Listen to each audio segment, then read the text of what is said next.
Well, I'm here outside Ash and 13th Street with Village of Valemount FireSmart Coordinator Michelle Woodman. Michelle, thank you very much for being here. You are welcome. So tell us, what are we doing here today?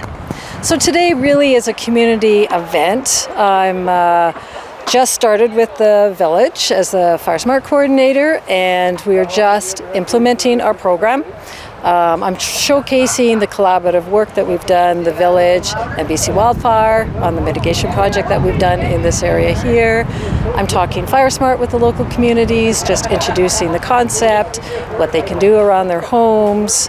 I also offer fire hazard assessments on their home properties, so I'm getting signed up for that as well. And just really just having conversations with the community about FireSmart. Okay, and so what is FireSmart? Let's start there.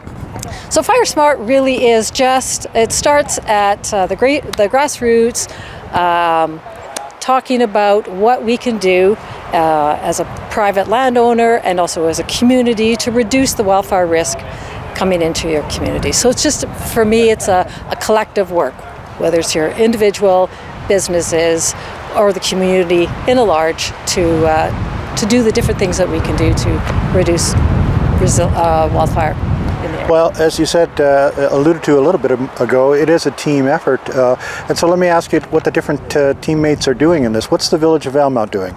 So right now we are initiating a community wildfire resiliency plan, which actually looks at the community, the municipality as a whole, what we can do to reduce the wildfire risk around our community.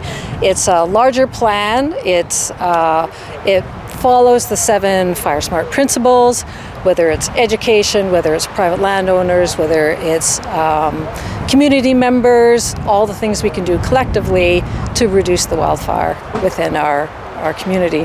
So we've just initiated that. We have the plan writers collecting information. We're asking input from the community, both private and stakeholders within the community, to initiate and have conversations with our writers to have some input onto our plan. Okay, and that's the village's side of it, and it's kind of sort of all-encompassing. Yeah. What about homeowners? What about residents? What can they do? So right now, we do have a lot of information on what you can do within your private lands. You can go onto the firesmart.ca link, and it will take you to the FireSmart website. We'll give you a bunch of tools that you can do. You can come talk to me. I've got some brochures. I will talk to you. I can do home assessments on your home. I will walk the property with you.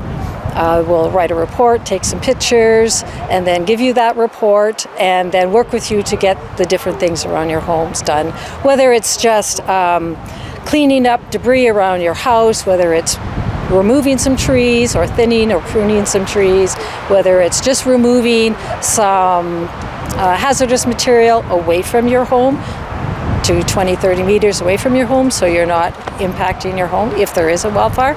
But there is a lot of small things that the people can do.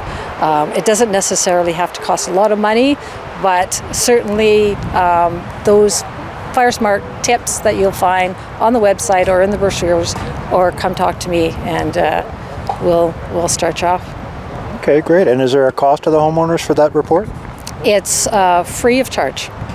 Excellent. Can you tell me about the Village of Valemount Fuel Management Project? So the Fuel Management Project is what we're working on right now. So we were working in conjunction with BC Wildfire. We had their crews come in, and prior to this particular project, it was quite dense in terms of how many trees we had in here.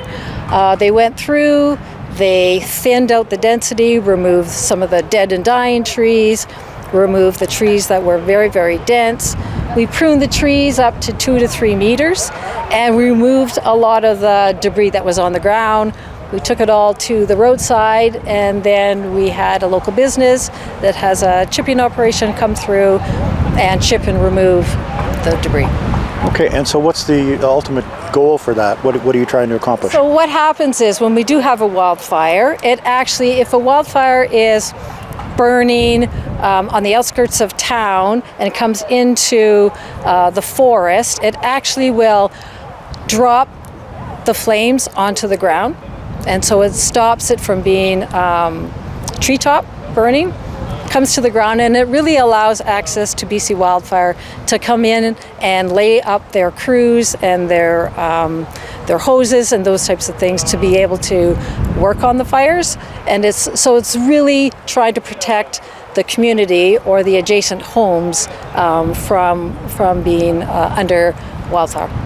Okay, and so it's a pretty big project. It is. Do you have any other areas that you're looking at doing in the community? Well, part of our plan is to identify those areas through the data that we collect, and they will be highlighted in the plan and prioritized which pieces of property should be under some kind of mitigation project. Right, and so as you said earlier, and as we talked about, it is a partnership with people and private landowners, etc. Is there any kind of a grant program or anything out there available for someone who has a large piece of property similar to this that wants to thin out but can't really afford to?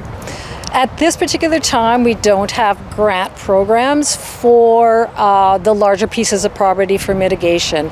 What they can do is there will be next year a program that you will get reimbursed for work that you have done on your project. It's generally meant for those households, pieces of property, not so much timbered pieces. At this point, we're really just working on education and getting the word out that you need to be able to fireproof your lots. Right. Yeah. Well, it's a great thing you're doing here to raise some awareness today, and you didn't talk about the barbecue, but there's a barbecue. That's okay. What would you leave people with to think about in terms of FireSmart and their homes? So I think, a lot of people are under the misconception that you have to remove all your trees from your home and it's going to be very, very expensive. There are some very small, minor things that the homeowner can do right adjacent to your home. Removing cedar hedges and juniper hedges that are adjacent to your home, replacing some of the rotten or wooden decking adjacent to your home that could potentially, have fire adjacent to your house type of things. There are a lot of smaller things that you can do. Right, perhaps keeping your wood pile not directly attached to your house. Exactly, those types of things for sure. Yeah. Well, thanks very much for this, and if people want more information, who should they contact? You can contact me at the village. Just call the front office and they'll pass it down, or come in and I've got a card, or go online to the village website. All my information is there as well. Great, thanks very much. You're welcome.